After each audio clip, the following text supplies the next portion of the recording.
तो बच्चों, यहाँ पर हम थेस इस पूरक पठन का दूसरा भाग देखेंगे। यहाँ पर सिरचन जो है बड़ी लगन से, बड़ा मन लगा कर काम कर रहा है। यहाँ पर मानू के लिए वह जो चीज़ें बना रहा है वो बहुत ही ख़ास है और उसी के काम में वो लगा हुआ है। यहाँ पर हम ठेस इस पूरक पठन का आज दूसरा भाग देखेंगे।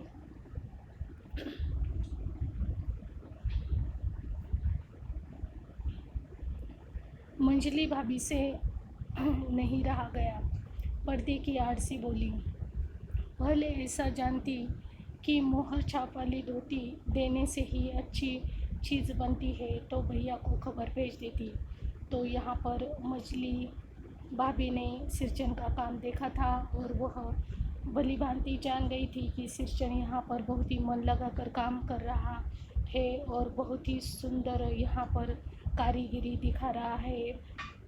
मानो सातों तारे यहाँ पर, सातों रंग के तारे बिछ गए हो, इस प्रकार पर्दे का काम, छटाई का काम, आसनी का काम यहाँ पर जारी किया है, शुरू किया है सिरचन ने।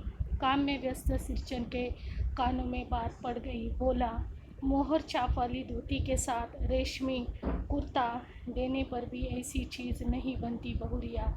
मानो दीदी काकी की सबसे छोटी बेटी है। मानो दीदी का दूल्हा अफसर आदमी है।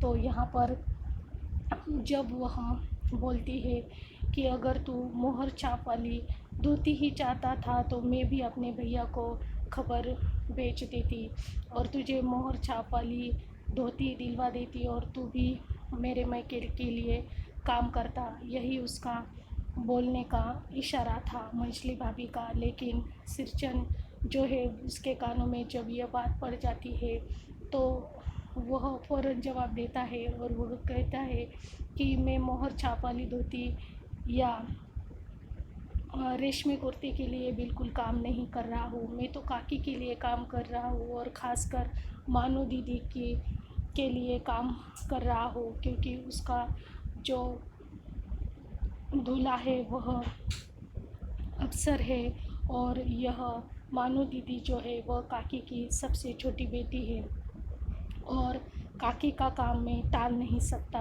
यही उसे कहना था। मंजली भाभी का मुंह लटक गया। मेरी चाची ने फुसफुसाकर कहा, किससे बात करती है बहू? मोहर छाप वाली धोती नहीं, मूंगिया लड्डू। बेटी की विदाई के समय रोज़ मिठाई जो खाने को मिलेगी, देखती है ना। तो यहाँ पर मंजली भाभी का मुँह लटक जाता है, यानी कि मंजली भाभी यहाँ पर सिरचन की बात सुनकर नाराज़ हो जाती है और उसका मुँह लटक जाता है। फिर चाची जो मंजली भाभी है और चाची है वही असल में सिरचन को पसंद नहीं करती है और चाची बोलती है कि मोहर छाप वाली धोती नहीं, यानी कि उसे केवल धोती ही नहीं चाहिए बल्कि मूंगिया लड्डू भी दिए जाएंगे। जब तक ये हमारी जो बेटी है मानू, ये जब तक जाएगी नहीं तो अच्छे अच्छे व्यंजन इसे खाने को मिलेंगे, जैसे कि मूंगिया लड्डू। तो मूंगिया यानी कि मूंग के दाल से बना हुआ पदार्थ यहाँ पर लड्डू है। तो इस प्रकार हर रोज़ उसे मिठाई भी खाने को मिलेगी। तो देखती है ना, यानी कि उसके कहने का मतलब है कि काकी उसका कितना ख्याल रखती है, यह उसे कहना था। दूसरे दिन चीक की पहली पाती में 7 तारे जगमगा उठे। 7 रंग के सत भैया तारा। अपने काम में मगन सिरचन को खाने पीने की सूध नहीं रहती थी। तो यहाँ पर दूसरे दिन सिरचन फिर से काम पर हाजिर हो जाता है बड़ी सुबह। तो यहाँ पर जो काम वह लेता था वो उसे बखूबी पूर्ण करता था बड़ी लगन से, क्योंकि पहले भी हमने कहा है कि जो सिरचन है बहुत ही मन लगा कर काम करता है। अगर ख़ास काकी के घर से कोई न्योता हो, काकी का काम हो, तो वह मन लगा कर काम करता है। तो दूसरे दिन भी वह अपने काम में लग गया। तो पहली पाती यानी कि यहाँ पर उसके जो हथियार थे, या जैसे कि छुरी हो या फिर हंसिया हो, इनका वह इस्तेमाल किया करता था। और जब पहली पाती में 7 तारे जगमगा उठे 7 रंग के, तो रंगों का काम भी वह बखूबी कर लेता था। सतभैया तारा, मानो इंद्रधनुष के जैसे 7 रंग उसमें उतर आए हो। अपने काम में मगन सिरचन को खाने पीने की सूझ नहीं रहती थी। भले ही वह चतुर हो, उसे अच्छे अच्छे व्यंजन पसंद हो, लेकिन एक बार वह काम में लग जाता था तो वह खाने पीने की भी कद्र नहीं करता था। चीख में सुतली के फंदे डालकर उसने पास पड़े सूप पर निगाह डाली, तो यहाँ पर सुतली को रंग देना और यहाँ पर फंदे डालकर उसने पास यहाँ पर चिक में जब सुतली के फंदे डालकर वह काम कर रहा था तो उसकी नज़र पास में पड़े हुए चिवड़े और गुड़ पर जाती है। तो यहाँ पर मैंने लक्ष्य किया, सिरचन की नाक के पास 2 रेखाएं उभर आई। मैं दौड़कर माँ के पास गया। माँ, आज सिरचन को कलेवा किसने दिया है? सिर्फ चिवड़ा और गुड़। यहाँ पर बहुत ही मन लगाकर काम करने वाला सिरचन जब लेखक देखते हैं कि उसे केवल आज चिवड़ा और गुड़ का ढेला दिया है, तो लेखक जान जाते हैं और फ़ौरन अपनी माँ के पास जाते हैं। और यहाँ पर जो माँ होती है लेखक की, वह रसोई घर में होती है। माँ रसोई घर के अंदर पकवान आदि बनाने में व्यस्त थी। बोली, अरे मंजली, सिरचन को बूंदिया क्यों नहीं देती? तो यहाँ पर जो काकी होती है यानी कि लेखक की माँ, वो रसोई घर में मग्न रहती है, इसीलिए वो मंजली भाभी को आवाज़ देती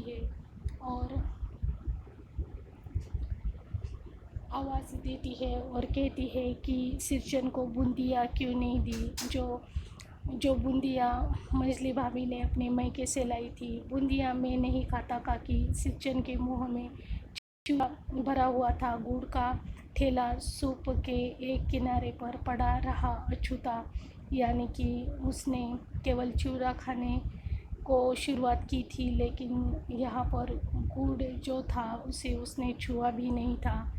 शायद उसे पसंद न हो, ऐसी चीज़ें उसके सामने आ गई थी।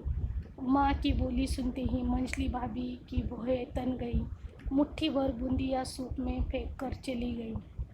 और यहाँ पर सूप में जो उसे परोसा था पहले चिवड़ा और गुड़, और उसी सूप में यहाँ पर मंजली भाभी जो है गुस्से में आती है और आकर बूंदिया सूप में फेंक कर चली जाती है। तो यहाँ पर फेंकना, किसी आदमी के लिए फेंक कर कोई चीज़ दी जाती है तो वो कुत्ते के बराबर होती है। जिस प्रकार हम कुत्ते को रोटी डालते हैं उसी प्रकार, तो एक प्रकार से वह अपमान ही हुआ। सिरचन को इस प्रकार का खाना देना बिल्कुल पसंद न था। सिरचन ने पानी पीकर कहा, मंजली बहुरानी, अपने मैके से आई हुई मिठाई भी इस तरह हाथ खोलकर बांटती है क्या?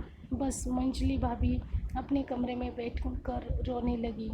तो सिरचन को रहा नहीं गया। सिरचन ऐसा था कि हर सवाल का जवाब वह फ़ौरन दे देता था, और उसने वो बात छेड़ी डाली। उसने बहुरानी से कहा कि तुमने जो मिठाई लाई है इस प्रकार तुम बांटती हो क्या इसे? चाची ने माँ के पास जाकर कहा, मुँह लगाने से सिर पर चढ़ेगा ही, किसी के नेहर ससुराल की बात क्यों करेगा वह? तो यहाँ पर चाची को ये बात खटक जाती है, और चाची यह बहू की जो हालत देखकर बहू रो रही है उसे पसंद नहीं आया, और वह फ़ौरन लेखक के माँ के पास जाती है और कहती है कि सिरचन को किसी के नेहर यानी कि मैका तथा ससुराल की बातें करने का कोई अधिकार नहीं है। तुमने ही इसे सिर पर चढ़ा रखा है। मंजली भाभी माँ की दुलारी बहू है। तो यहाँ पर जो मंजली भाभी है वह लेखक की माँ की भी दुलारी बहू है। माँ तमक कर बाहर आई। सिरचन, तुम काम करने के लिए आए हो, अपना काम करो।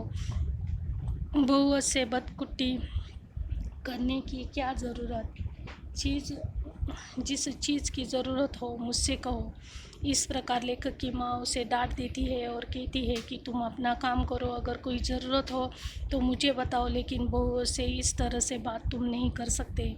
सिरचन का मुंह लाल हो गया, क्योंकि सिरचन को लगा कि एक काकी के लिए तो मैं इस घर में आया था या आ रहा हूँ, लेकिन अगर वो भी इस प्रकार बातें करने लगी तो मेरा क्या होगा, और मैं ये काम नहीं कर सकता। शायद इसके मन में वह ख्याल आया हो और इसी वजह से वह क्रोधित हो जाता है। उसने कोई जवाब नहीं दिया। बांस में टंगे हुए अधूरी चीख में फंदे डालने लगा, लेकिन क्रोध में आकर भी उसने अपना काम जारी रखा। वह बांस में जो टंगे हुए अधूरी चीख थे, यानी कि पर्दे थे, उसमें फंदे डालने लगा, यानी कि वो बुनने का काम है और वह बुनता रहा, फंदे डालता रहा। तो यहाँ पर मानू सब परिस्थिति देख लेती है। मानू पान सजाकर बाहर बैठक खाने में बेच रही थी। चुपके से पान का एक बीड़ा सिरचन को देती हुई इधर उधर देखकर बोली, तो मानू ने यहाँ बड़े ख्याल से सिरचन के लिए भी एक पान लाया है और वह कहती है, सिरचन दादा, काम काज का घर, 5 तरह के लोग 5 किस्म की बातें करेंगे, तुम किसी की बात पर कान मत दो। यानी कि यहाँ पर नाराज़ होने की ज़रूरत नहीं है। 4 प्रकार के 4 आदमी हैं और तुमसे किसी भी प्रकार की बातें कर सकती है, खासकर ये औरतें। तुम इनकी बातों का यहाँ पर दिल पर मत लेना। सिरचन ने मुस्कुराकर पान का बीड़ा मुँह में ले लिया। उसे लगा चलो मानो ने कम से कम इसकी दखल ली और वह पान ले लेता है मुंह में। चाची अपने कमरे से बाहर निकल रही थी, तभी चाची आती है। सिरचन को पान खाते देखकर अवाक हो गई। तो यहाँ पर सिरचन जब पान खा रहा था, पान का मज़ा ले रहा था, तो काकी आ जाती है और जो सिरचन के मुंह में वह पान पाती है तो वह अवाक हो जाती है, यानी कि आश्चर्यचकित हो जाती है और कहती है कि सिरचन ने चाची को अपनी ओर अचरज करते घूरते हुए कहा। और यहाँ पर सिरचन कहता है कि छोटी चाची, ज़रा अपनी डिबिया का गमकौवा जर्दा खिलाना, बहुत दिन हुए। तो भूल जाता है वो थोड़ी देर के लिए जो कुछ हुआ और चाची को गमकौवा जर्दा खिलाने की बात कहता है। यहाँ पर गमकौवा का अर्थ होता है सुगंधित और जर्दा इसका मतलब होता है तंबाकू। तो इस प्रकार शायद उसे कभी न मिलता हो, लेकिन यहाँ पर उसे लगा कि चाची से मंगवा ले और थोड़ा वो खा ले। अपना शौक़ को पूर्ण करने के लिए वह चाची से गम कौवा जर्दा खिलाने की बात कहता है। तो बच्चों, इसी के साथ आज का हमारा ये ठेस पूरक पठन का भाग 2 पूर्ण होता है। कल हम फिर से आखिरी भाग में मिलेंगे ठेस इस पूरक पठन के साथ।